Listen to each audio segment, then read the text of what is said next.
আসসালামু আলাইকুম রহমতুল্লাহ। যে যেখানে আছেন, যে অবস্থায় আছেন, আমার চ্যানেল দেখছেন বা শুনছেন, সকলকে অনেক অনেক ধন্যবাদ।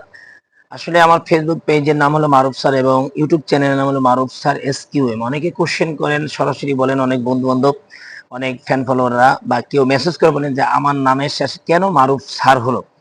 আমাকে দেখতে তো হুজুর বা আমি একজন মাওলানা, আমি একজন পবিত্র কোরআন মাজিদের উপর অনার্স এবং মাস্টার্স করা একজন ব্যক্তি, একটি মাদ্রাসার প্রিন্সিপাল বা মোহতামিম পদে আছি। তারপর আমার নামের শেষে কেন স্যার হলো?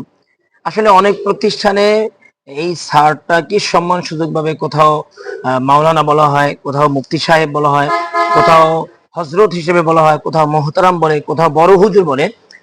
তা আমাদের মাদ্রাসা, এই মাদ্রাসায় সকল পুরুষ টিচারদেরকে আমরা স্যার বলেই সম্বোধন করি এবং এটাই আমাদের মাদ্রাসার নিয়ম।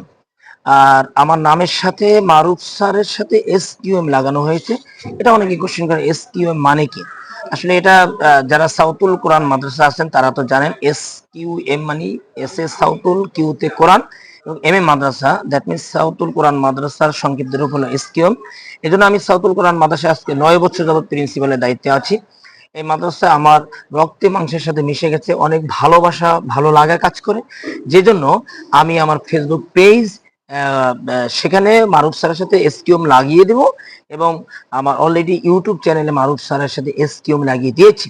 এটা আমার খুব ভালো লাগে, এই জন্যই মূলত আসলে মারুফ স্যার এবং SQM লাগানো। দেখ, আশা করি সবাই বুঝতে পারছেন। ধন্যবাদ সকলকে। আসসালামু আলাইকুম রহমতুল্লাহ।